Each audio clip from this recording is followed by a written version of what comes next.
Y'all know what's going on. It's time for another episode of Doing Time with Joe. I'm your host, Joe Baker, and welcome to the show, y'all.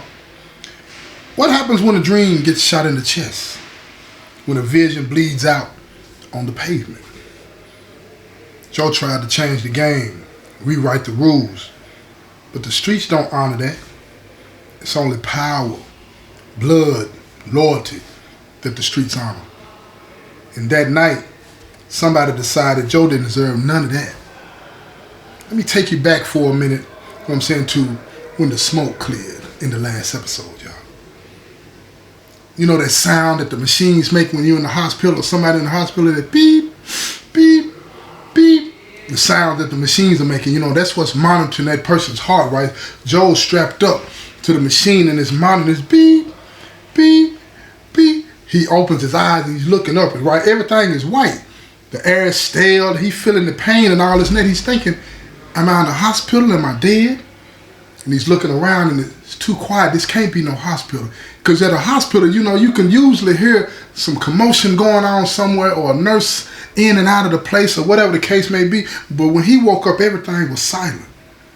And he tried to move, but his arms were strapped down. He couldn't move. He had tubes in his arm, the painkiller flowing through the thing. You know how you see the bag on the side of the bag, the stuff is flowing in his vein, and he felt like he was just a piece of meat laying on a slab, sedated, in and out, not really knowing what's going on. Then he hears this voice. He's up. Then you got this sound of the boots is coming. Everybody's walking towards this way, right? And then it's this shadow. When you halfway high on that stuff that they pushing in your veins at the hospital, somebody's walking towards you. It's all hazy at first. And that's what Joe was seeing, how all of this haze, right? Then dude leaned over, he had a crew cut, like that in the Marine Corps, and had these gray eyes and suit on, but he ain't had. Joe blinked at him, his mouth dry. When you're laying in the hospital and you've been sleeping and all that, and that dope been running up in your mouth dry, you got chalk all around your mouth. Then the first thing he said, where's War? And the dude that was talking to him, he said, he barely made it. You could thank the vest, but he's done. They pulled him off this thing. Internal Affairs got questions. A few of the higher-ups, they want a dude gone, right? Get him out of the way. Joe tried to speak, but when your throat been dry like that for so long, he could barely get out. He said, where's Big G?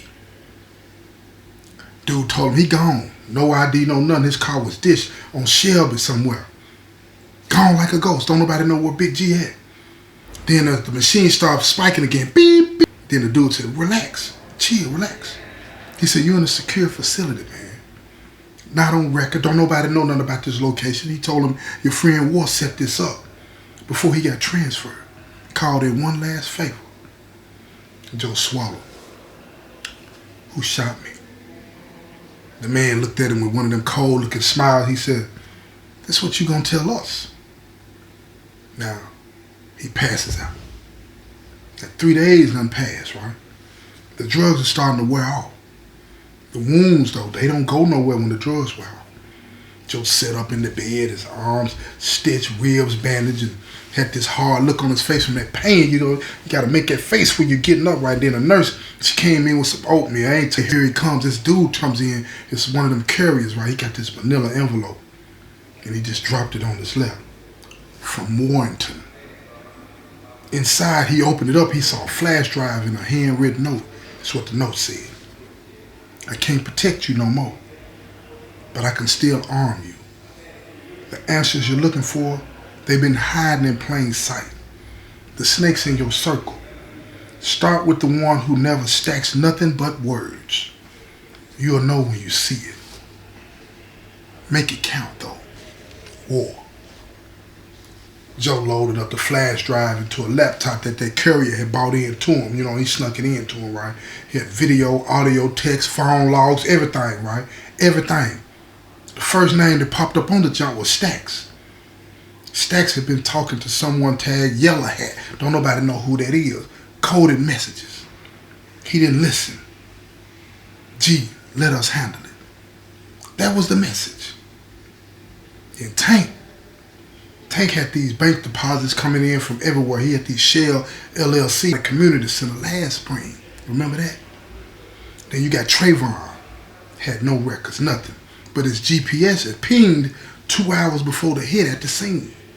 So that put him in the proximity of what was going on, right? Joe's hands started shaking because he felt like he was really in a dangerous situation because he had built this particular crew from childhood. Each one of them was a brother to him. But one of them had pulled the trigger. Or all of them had helped it happen anyway.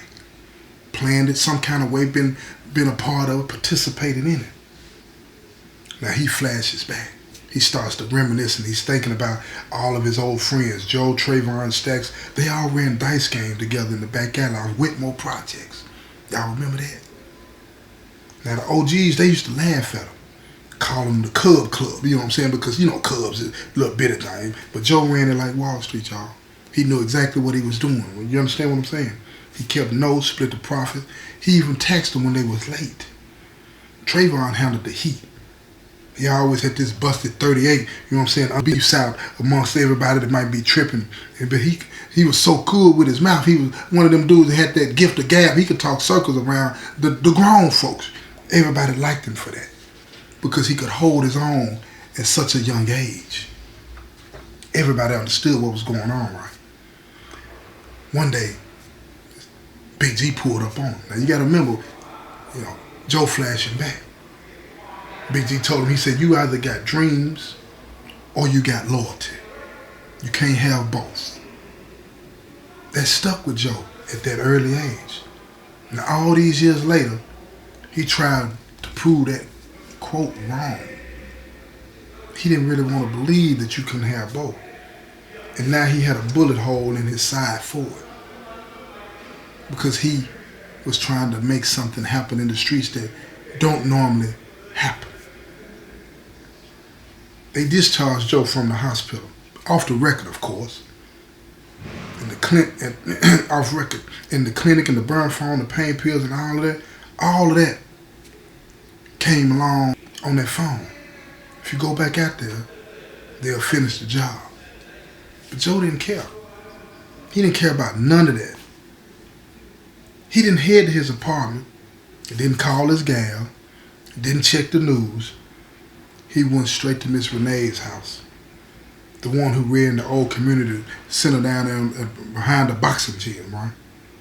Right before they shut it down. Her porch light, it used to always flicker. Her voice, you know them older women in the neighborhood, their voice sound all grainy and stuff, you know what I'm saying? And like they just been eating some kind of candy or whatever.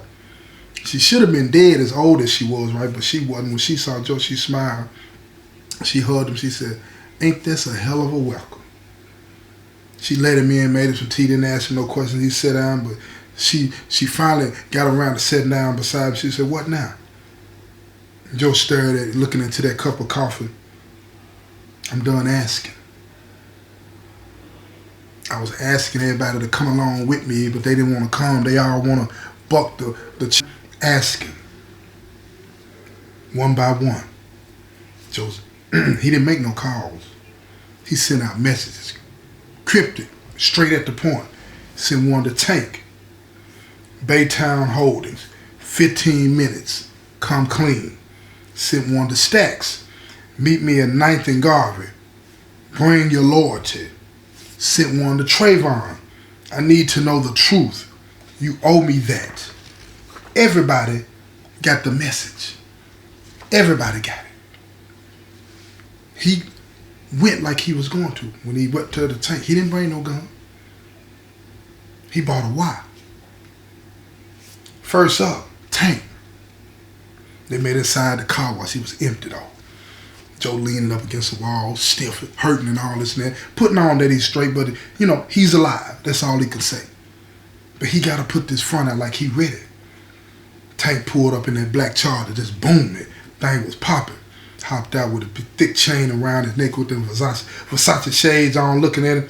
He said, man, hold up, you got a death wish? To backdoor me, your own brother? Tank looked at him. What you talking about, man? Joe flipped that envelope at him.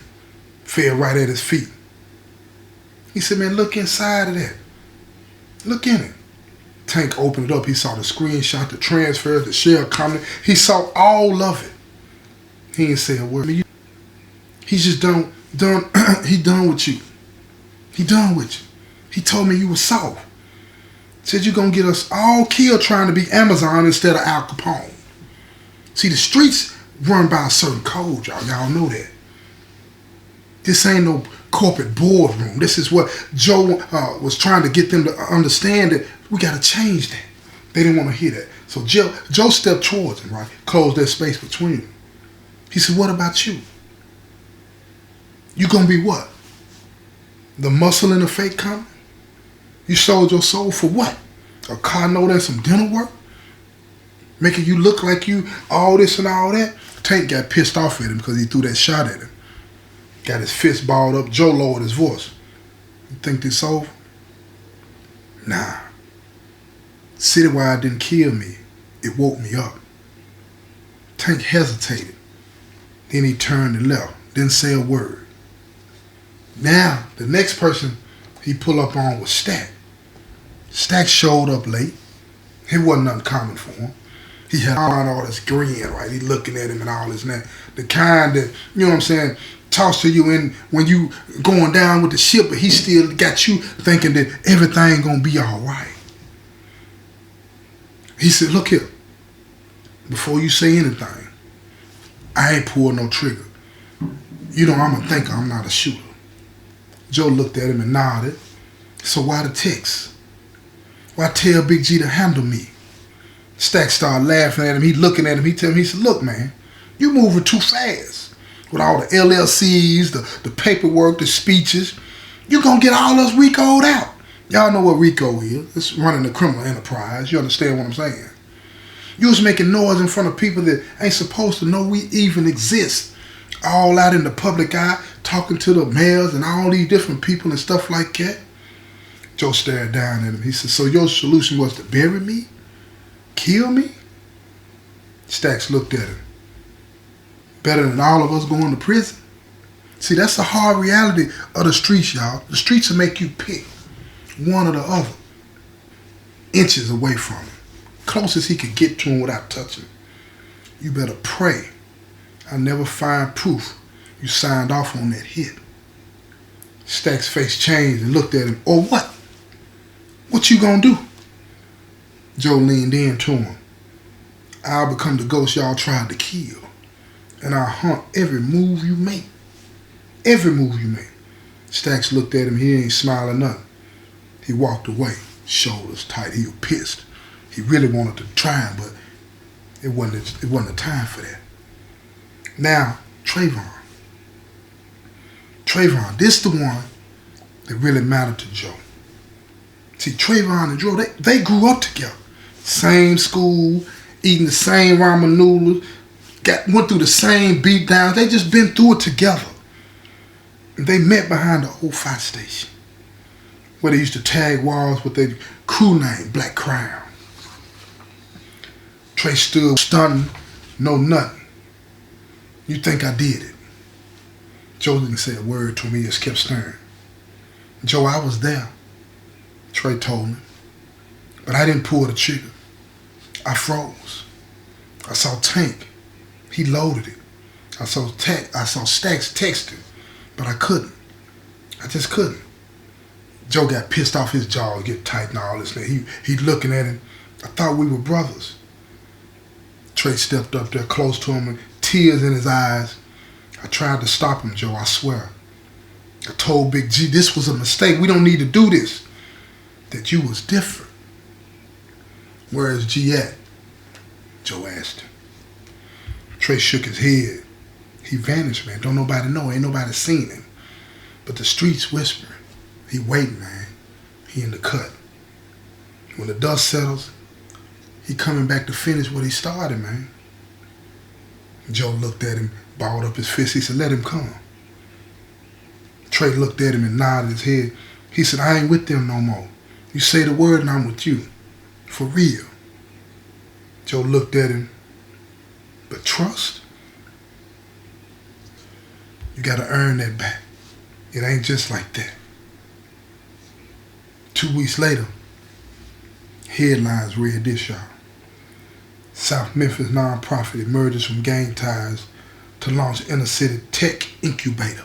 Y'all know what a tech incubator is. It's where a lot of people come together and they got these ideas for these new apps and things like that, and they discuss it amongst themselves, trying to figure out how to make it work. This is taking, you know what I'm saying, the youngest minds in the neighborhoods and partner them up with the people that got the ingenuity and the know-how, and trying to get them to see things in a different way. Joe said it as this. Small, dented, but it was his. The paperwork for Black Crown Enterprises had been filed, man. No more stacks of guns, just spreadsheets and grant proposals. That's all. But outside the window, he knew the wolves were watching. He knew it. They ain't gone nowhere. But Big G, he hadn't shown his face in a minute. Tank hadn't reached out. Stax done lawyered up an Officer War that gave him all the information that was protecting him. He done disappeared. Don't nobody know where he at. He vanished. But Joe, he was alive.